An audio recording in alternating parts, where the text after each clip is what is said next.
Hello students, welcome back in my YouTube channel R education. मेरे YouTube channel R education में आपका हार्दिक स्वागत है। Today in this class I am going to start chapter number 2।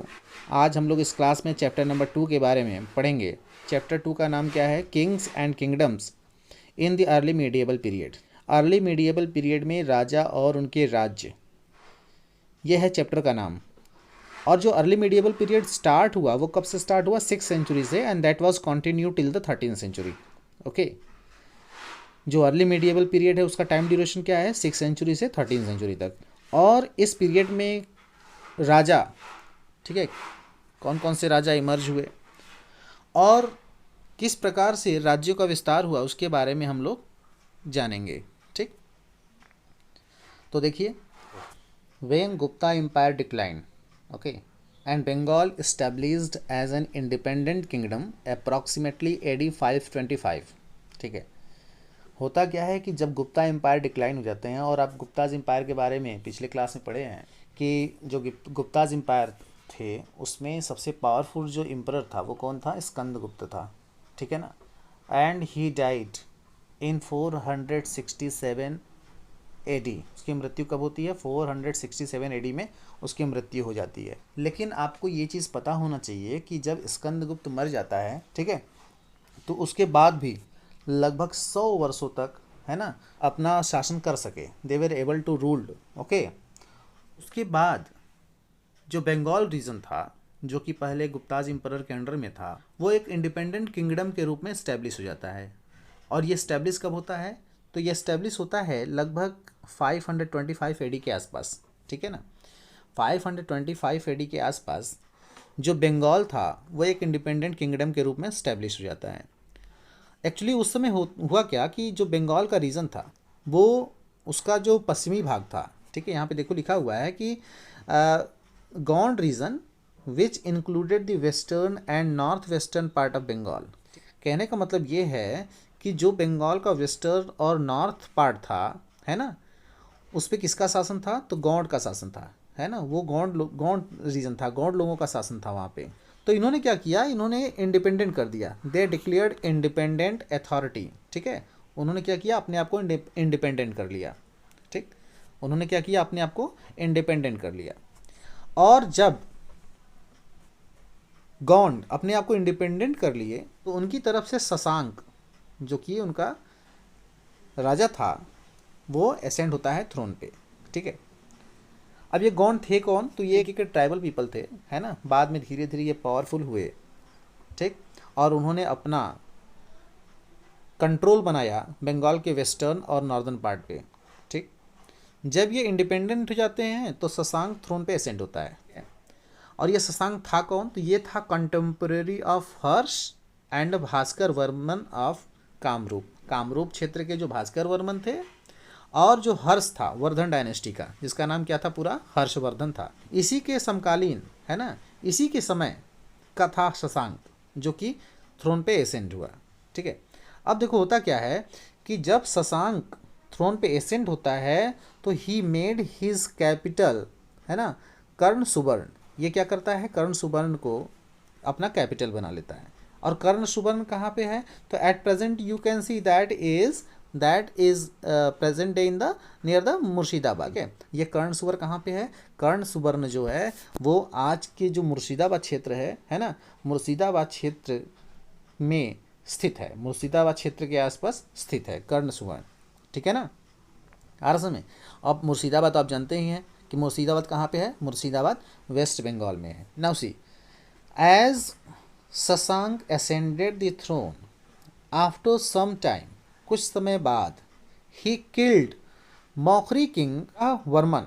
जब वो ascend होता है थ्रोन पे असेंड होने के बाद वो मौखरी के राजा, मौखरी किंग यहाँ पे लिखा हुआ है देखो, मौखरी के राजा ग्रहवर्मन जिनका नाम था, ग्रहवर्मन को क्या करता है? जान से मार देता है।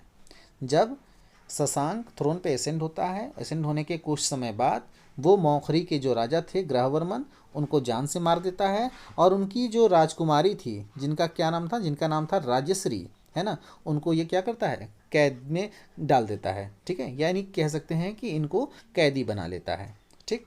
अब देखो क्या होता है कि as Rajyavardhan listen this news, है ना, he attacked over the Malavas king but killed by the Shashank. देखो होता क्या है कि जब यह बात राज्यवर्धन को पता चलता है ना, कि मौखरी के राजा ग्रहवर्मन को मार दिया गया है शशांक के द्वारा, और जो राज्यश्री हैं उनकी रानी, उनको बंदी बना लिया गया है, तो जैसे ही यह न्यूज़ राज्यवर्धन सुनते हैं तो उन्होंने क्या किया, उन्होंने मालवा के राजा पे अटैक कर दिया। शशांक क्या करता है कि शशांक राज्यवर्धन को धोखे से मार देता है, ठीक। अब राज्यवर्धन की मृत्यु हो गई। अब देखो क्या होता है कि after the death of Rajyavardhan his younger brother Harshavardhan ascended the throne, ठीक है।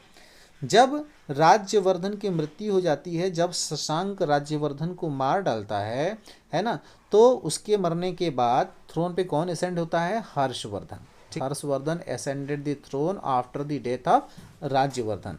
तो ये हर्षवर्धन थे कौन, तो हर्षवर्धन थे यंगर ब्रदर, छोटे भाई थे, किसके, राज्यवर्धन के, ठीक है। हर्षवर्धन जो थे वो राज्यवर्धन के छोटे भाई थे। क्लियर हुआ इतना? ओके, आगे देखो next see, Harshavardhan, okay, a member of Vardhan dynasty that is also known as Pushyabhuti dynasty. देखो ध्यान से, ये जो हर्षवर्धन थे, जैसा मैंने पहले ही बताया कि हर्षवर्धन वर्धन डायनेस्टी से बिलोंग करते थे, और उस डायनेस्टी को पुष्यभूति डायनेस्टी भी कहा जाता था, ठीक है ना। और हर्षवर्धन जो थे वो थे किसके बेटे, प्रभाकर वर्धन के। Harshavardhan was the son of Prabhakar Vardhan. Clear हुआ? अब देखो, he ascended the Pushyabhuti throne in AD 606 at the age of 16, ठीक है, 16 साल की उम्र में, है ना। अब सोचो कि कितने कम उम्र में हर्षवर्धन थ्रोन पे असेंड हुए। हर्षवर्धन जब थ्रोन पे असेंड हुए, है ना, पुष्यभूति थ्रोन पे असेंड हुए, तो उस समय इनकी जो उम्र थी वह 16 साल थी, है ना, आरस में, और ये लगभग 41 वर्षों तक शासन किए। He ruled till the 41 years, ठीक है, लगभग इन्होंने 41 वर्ष तक शासन किया, ठीक। अब देखो क्या होता है, after the death of Harshavardhan in AD 647 his empire breakup into a number of small kingdom. Okay, कहने का मतलब जो हर्षवर्धन थे, है ना, जो कि वर्धन डायनेस्टी से बिलोंग करते थे, इनकी मृत्यु 647 AD में हो जाती है, और जैसे ही इनकी मृत्यु होती है तो जो इनका एम्पायर था वो धीरे धीरे छोटे छोटे राज्यों में बंटना शुरू हो गया। आगे देखो, from AD 750 to 1000 3 dynasties came in the north and Deccan part. अब देखो, जैसा मैंने क्या कहा कि हर्षवर्धन 647 AD में मर जाते हैं, इनकी मृत्यु हो जाती है ना, और जब ये इनकी मृत्यु हो जाती है 647 AD में, तो उनका राज्य छोटे छोटे टुकड़ों में बंटना शुरू हो जाता है, छोटी छोटी राज्यों में बंटना शुरू हो जाता है, और लगभग 750 to 1000 AD तक आते आते, है ना, 3 डायनेस्टीज, ठीक है, जो कि नॉर्थ पार्ट और दक्कन पार्ट में, है ना, प्रोमिनेंट रूलर बने अरस में। और ये 3 डायनेस्टीज कौन कौन से थे, तो Gurjara Pratiharas, Palas, Rashtrakutas, 3 dynasties most powerful क्या कह सकते हैं किंगडम के रूप में इमर्ज हुई, है ना। ये 3 डायनेस्टीज जो थी वो मोस्ट प्रोमिनेंट पावर के रूप में इमर्ज हुई, ठीक है। अब आगे देखते हैं क्या होता है। These rulers were busy to fight and try to control over each other। अब जैसे अभी आपने देखा कि 3 रूलर्स थे, ठीक है, कौन कौन, गुर्जर एंड प्रतिहाराज, ठीक, पालास, राष्ट्रकूटाज, ठीक है, ये मोस्ट प्रोमिनेंट रूलर, है ना, मोस्ट प्रोमिनेंट रूलर थे इंडिया के नॉर्थ पार्ट और दक्कन पार्ट में। लेकिन इनमें आपस में हमेशा क्या होता था, फाइट होता था। क्यों फाइट होता था, they were fighting, okay, why, because they try to control over each other. ये हमेशा फाइट में इसलिए बिजी रहते थे ताकि वो एक दूसरे के राज्य को क्या कर सकें, अपने कंट्रोल में ले सके, अपने अधीन में ले सकें। क्लियर हुआ? अब आगे देखो, now we will know about the origin of the new kingdoms, ठीक है। अब नए राज्यों के ओरिजिन के बारे में हम लोग जानेंगे। तो देखिए ध्यान से, in the 7th century there were big landlord, and warrior chiefs in different region of the subcontinent. कहने का मतलब कि जो क्षेत्र थे, है ना, एम्पायर के, एम्परर्स के, उसके अलग अलग क्षेत्रों में, है ना, कुछ बड़े लैंडलॉर्ड्स होते थे, या जिसको कह सकते हैं कुछ वेरियर चीफ्स होते थे, है ना, आरस में, जिनकी अपॉइंटमेंट की जाती थी एम्परर के द्वारा, ठीक। और एम्परर, या आप कह सकते हैं king often acknowledge them as their subordinate और सामंत, ठीक है। और जो राजा थे वो उन्हें अपने सबऑर्डिनेट के रूप में, है ना, उनको पहचाना जाता था। कहने का मतलब कि वो हमेशा एक राजा के सबऑर्डिनेट के रूप में पहचाने जाते थे, राजा के एक सहायक के रूप में हमेशा पहचाने जाते थे। दे वर कॉल्ड आल्सो सामंताज। क्लियर। अब देखो क्या है, सामंत थे जो कि राजाओं के द्वारा अपॉइंट किए जाते थे, है ना, इस सामंत की रिस्पॉन्सिबिलिटी क्या होती थी, देखो ध्यान से। Samantas collected tax, control over their region, ठीक है। सामंतों को एक पर्टिकुलर क्षेत्र दिया जाता था और उस क्षेत्र में इनकी रिस्पॉन्सिबिलिटी होती थी कि वो टैक्स को कलेक्ट करें। टैक्स के कलेक्ट करने के साथ साथ उस रीजन को कंट्रोल करने की भी जिम्मेदारी किसको दी जाती थी, सामंतों को। They were expected to bring gift for their king or overlords. अब ये क्या करते थे कि जो सामंत थे, जो कि अपॉइंट किए गए थे राजाओं के द्वारा, है ना, जिनको एक पर्टिकुलर क्षेत्र दिया जाता था जहाँ से वो टैक्स को कलेक्ट करते थे, उस क्षेत्र को कंट्रोल करते थे, है ना, ये सामंत क्या करते थे, ये राजाओं को गिफ्ट देते थे, आरस में राजाओं को पुरस्कार देते थे, आरस में, and be present at there court, और ये राजाओं के कोर्ट में भी मौजूद रहते थे, and provide them with military support, और जब राजाओं को मिलिट्री सपोर्ट की ज़रूरत पड़ती थी तो राजा क्या करते थे, ये क्या करते थे, ये राजाओं को मिलिट्री भी प्रोवाइड करते थे, ठीक है। तो सामंतों का वर्क देख लीजिए, कितना बड़ा काम है सामंतों का, कि सामंत क्या कर रहे हैं, सामंत एक रीजन को कंट्रोल कर रहे हैं, वहाँ से ये टैक्स कलेक्ट कर रहे हैं, ये राजाओं को गिफ्ट दे रहे हैं, और कुछ जो सामंत थे वो राजाओं के कोर्ट में भी प्रेजेंट रहते थे, ठीक। और जब ज़रूरत पड़ती थी राजा को तो ये मिलिट्री सपोर्ट भी प्रोवाइड करते थे। क्लियर हुआ। अब देखो क्या होता है कि as Samantas gain power and wealth, है ना, और धीरे धीरे क्या हुआ, अब देखो जैसे कि इसमें हमने देखा कि सामंत क्या करते थे, सामंत पर्टिकुलर एक रीजन को कंट्रोल करते थे, टैक्स कलेक्ट करते थे, जिससे क्या हुआ कि सामंत जो थे वो धीरे धीरे पावरफुल होते चले गए। पावरफुल होने के साथ साथ ये वेल्दी भी हो गए, काफ़ी ज़्यादा इनके पास संपत्ति हो गया। तो as they became powerful after that what happened, they declared themselves to be Mahasamanta और महामंडलेश्वर। इन्होंने अपने आप को क्या कहा, महासामंत कहा, या इन्होंने अपने आप को क्या टाइटल दिया, महामंडलेश्वर की टाइटल दी, ठीक है ना, आरस में। और इसके बाद धीरे धीरे उन्होंने क्या किया, अपना एक इंडिपेंडेंट रीजन अनाउंस कर दिया या बना दिया। धीरे धीरे इन्होंने अपने क्या किया, धीरे धीरे ये लोग अपने आप को इंडिपेंडेंट कर लिए, ठीक है। Means you can say after some time they became independent ruler, ठीक है। आगे चल कर कि ये क्या हो गए, एक इंडिपेंडेंट रूलर बन गए। क्लियर हुआ। अब आगे देखो, there is given some example and with this example we can easily understand. Now see, Rashtrakutas, ध्यान से देखना, Rashtrakutas in Deccan were initially subordinate to the Chalukyas of Karnataka. देखो ये जो राष्ट्रकूटाज थे, है ना, ये किसके सबऑर्डिनेट थे, चालुक्याज के, है ना। चालुक्याज जो थे, चालुक्यन राजा थे जो थे कर्नाटक के, है ना, कर्नाटक के जो चालुक्यन राजा थे, ठीक। राष्ट्रकूटाज उनके क्या थे, सबऑर्डिनेट थे, राष्ट्रकूटाज उनके सबऑर्डिनेट थे, ठीक है। अब ये क्या करते थे, but in the mid 8th century Danti Durg a Rashtrakuta chief overthrew his Chalukyan overlord, okay, and perform a ritual called हिरण्यगर्भ। अब देखो क्या होता है कि लेकिन जो मिड 8th century में दांती दुर्ग, है ना, जो कि एक राष्ट्रकूटा चीफ था आरस में, ये क्या किया कि चालुक्यन जो रूलर थे, है ना, उनके शासन को समाप्त करके ये खुद अपने आप को राजा अनाउंस कर दिया।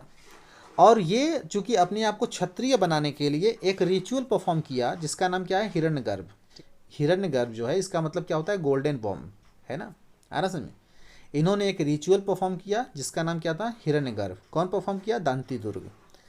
When this ritual was performed with the help of Brahman it was thought to lead okay to the rebirth of the sacrifice as Kshatriyas even if he was not one by birth. कहने का मतलब कि Dantidurga by birth Kshatriya नहीं था, लेकिन जब ये Chalukyan ruler के रूल को समाप्त करके ये अपने आप को, है ना, एक राजा अनाउंस कर दिया, अपने आप को एक चीफ अनाउंस कर दिया, तो उसके बाद इसने क्या किया, एक रिचुअल परफॉर्म किया जिसका नाम क्या था, हिरण्यगर्भ, जिसका मतलब होता है गोल्डन वॉर्म। और ये रिचुअल परफॉर्म किया गया ब्राह्मण्स की सहायता से। और इस रिचुअल यानी हिरण्यगर्भ के परफॉर्म करने का मेन मकसद क्या था, मेन मकसद ये था कि वह अपना पुनर्जीवन प्राप्त किया। कौन, दांती दुर्ग, ठीक है, दांती दुर्ग अपना पुनर्जीवन प्राप्त किया। अब पुनर्जीवन का मतलब क्या कह सकते हैं, जैसे अभी आप देखो इसमें लिखा हुआ है कि वो बाई बर्थ क्षत्रिय नहीं था, लेकिन इस रिचुअल के द्वारा, है ना, इस रिचुअल को परफॉर्म करने के बाद वो अपने आप को क्षत्रिय अनाउंस कर दिया। उस समय ऐसा माना जाता था कि अगर हिरण्यगर्भ यानी कि कह सकते हैं हिरण्यगर्भ जो रिचुअल परफॉर्म होता था, तो एक व्यक्ति जो परफॉर्म करता था ये माना जाता था कि उसका पुनर्जन्म हो रहा है। तो कहने का मतलब कि जो दांती दुर्ग था वो पहले कुछ और था, लेकिन अब इस रिचुअल को परफॉर्म करने के बाद क्या हो गया, एक क्षत्रिय के रूप में इमर्ज हुआ। ठीक है ना, आ रहा समय, लेकिन बाई बर्थ क्षत्रिय नहीं था। और नेक्स्ट एग्जाम्पल देखो, next example is Kadamba Mayur Sharman and Gurjara Pratiharas Harishchandra were Brahmins. ध्यान से देखना, ये जो कादम्बा मयूर शर्मन है ना, और जो गुर्जर प्रतिहार के हरिश्चंद्र हैं, ये क्या थे, ब्राह्मण थे, है ना। लेकिन चूंकि राजा बनने की चाह में, राज्य को एक्सटेंड करने की चाह में, है ना, इन्होंने क्या किया, they gave up there traditional profession. इन्होंने अपना ट्रेडिशनल जो प्रोफेशन था उसको इन्होंने छोड़ दिया, एंड दे टूक आर्म्स। ठीक है, अब इन्होंने क्या थाम लिया, हाथ में वेपन्स थाम लिया। ठीक है, and successfully establish kingdom in Karnataka and Rajasthan. ठीक, और ये लोग भी क्या किए, कर्नाटक और राजस्थान में एक बहुत बड़ा किंगडम स्टैब्लिश किए। ठीक है, I think you have understood this topic clearly. Thank you everyone.